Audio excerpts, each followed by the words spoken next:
राज्य पेंशनर परिषद का प्रांतीय सम्मेलन गरूर में संपन्न हुआ। देहरादून, अल्मोड़ा, पौड़ी, चमोली, नैनीताल, बागेश्वर से 60 सेवानिवृत्त कर्मचारियों ने उक्त सम्मेलन में प्रतिभाग किया। कर्मचारियों ने पेंशनर्स को सरकार द्वारा प्रदत्त सुविधाओं को सभी तक पहुंचाने का निर्णय लिया। स्वास्थ्य और पेंशन योजना का लाभ सबको मिल सके, इसके लिए कार्यकारिणी का गठन किया गया। प्रांतीय अध्यक्ष ने कहा कि सेवानिवृत्त कर्मचारियों के लिए ओपीडी कैशलेस हो और कोविड काल के दौरान रोका गया 18 महीने का डीए उनको तुरंत दिया जाए। सेवानिवृत्त कर्मचारियों ने अपनी समस्याओं को साझा किया और संकल्प लिया कि उम्र के अनुसार आने वाली तमाम समस्याओं को एकजुट होकर सुलझाया जा सकता है। सम्मेलन में नरोत्तम प्रताप भट्ट, प्रांतीय मंडलीय उमा देवी, प्रांतीय उपाध्यक्ष, शशि ठाइनी, महावीर सिंह पवार, बीएस गोदियाल, प्रांतीय अध्यक्ष, ब्रिज किशोर वर्मा, एनसी कंसेरी, रतन सिंह मोलिया, कृष्ण राम आर्या, नीमा वर्मा, मोहिनी बोरा, तारा सिंह, मोहिनी भट्ट आदि मौजूद रहे। विपिन जोशी, गरुड़। आप सभी का तहे दिल से मेरा आप सबको नमन और पदभार दिया गया है। और ये जैसा आप विज्ञ हैं कि 21 अप्रैल 2022 को इस परिषद की स्थापना हुई थी और तदुपरांत फिर हमने 29/9/2024 को इसका प्रथम द्विवार्षिक अधिवेशन देहरादून में संपन्न करवाया था। सर, क्या मुद्दा है आज की इस बैठक का? जी, हमारे ये उत्तराखंड राज्य की पेंशनर्स परिषद की मध्य कार्यकारिणी की बैठक बागेश्वर में रखी गई है। इसमें हमारे साथियों के कई प्रकरण जो हैं लंबित पड़े हुए हैं, तो उनको सॉल्व करने के लिए, उन पर बातचीत करने के लिए ये मीटिंग रखी गई है। इसमें मुख्य हैं जैसे गोल्डन कार्ड का है। गोल्डन कार्ड तो सरकार बना दे रही है, लेकिन उससे लाभ नहीं मिल रहा है। अस्पताल जो है मना कर दे रहे हैं। वैसे ही स्वास्थ्य प्राधिकरण में कई देयक हमारे पेंशनर्स के विलंबित हैं, लेकिन उन पर भी अभी कोई कार्रवाई बहुत धीमे हो रही है।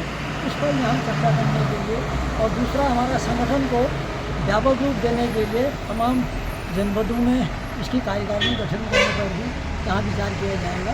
इसलिए ये बैठक रखी हुई है। कहाँ से लोगों ने इसमें प्रतिभाग किया है? यहाँ देहरादून, उत्तरकाशी और पौड़ी, नैनीताल, चौखुटिया से, अल्मोड़ा, पिथौरागढ़ से और बागेश्वर के हम लोग ही हैं। तो 5-6 जनपदों के लोग हमारे लोग आए हैं और पूरी कार्यकारिणी के लोग। अच्छा, हमारी 3 वेतन विधियां रोक दी गई थी। वो लंबित है भी या मिल चुका है? अभी तक भी लंबित है। 18 महीने का 3 किस्तों का। अच्छा। 3 डीए जो थे हमारे वो रुके हुए हैं और अभी नहीं मिले ना? वो अभी तक नहीं मिले। उत्तराखंड सरकार का कहना है कि जो भारत सरकार के साथ हमारा एक समझौता है, पैरिटी है, जो भारत सरकार देगी वो हम भी देंगे। तो इस आधार पे उन्होंने रोका हुआ है। और के बिहाफ पे आपसे मुखातिब हूँ।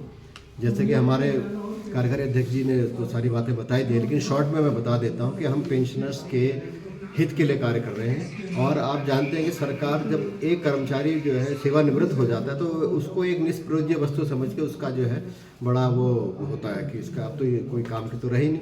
तो हमारी मांगों पे जो है साधारणतः कोई विचार होता नहीं है और उससे कई सारी परेशानियां जो है हमारे संवर्ग को फेस करनी पड़ रही हैं। और हमारा जो ये परिषद है, हमारी परिषद, ये बिल्कुल निम्न श्रेणी के कर्मचारी से लेकर उच्च श्रेणी के जो भी सेवानिवृत्त अधिकारी कर्मचारी हैं उनके हितों के लिए हम लगातार काम कर रहे हैं।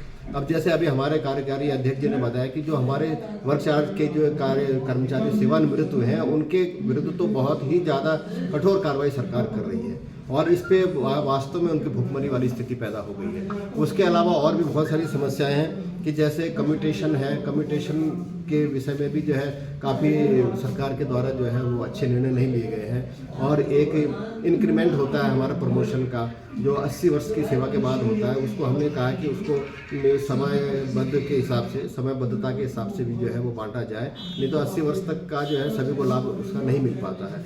इसके अलावा ओपीडी कैशलेस होनी चाहिए। ओपीडी अगर कैशलेस हो जाएगी तो सरकार पे वास्तव में इसका भार बाद में कम पड़ेगा, क्योंकि अगर ओपीडी में अगर जो है कर्मचारी स्वस्थ हो जाएगा तो बाद में जो है आईपीडी आरटीडी की नौबत उसको नहीं मिलेगी। इसी प्रकार की बहुत सारी समस्याएं हैं और आज यहाँ पर हम जो है सुदूर अंचल में आए हैं। यहाँ के अपने और साथियों के आह्वान पर यहाँ पे हमारी एक बैठक हो रही है जिसमें हम और अन्य समस्याओं पर भी गंभीरता से विचार कर रहे हैं।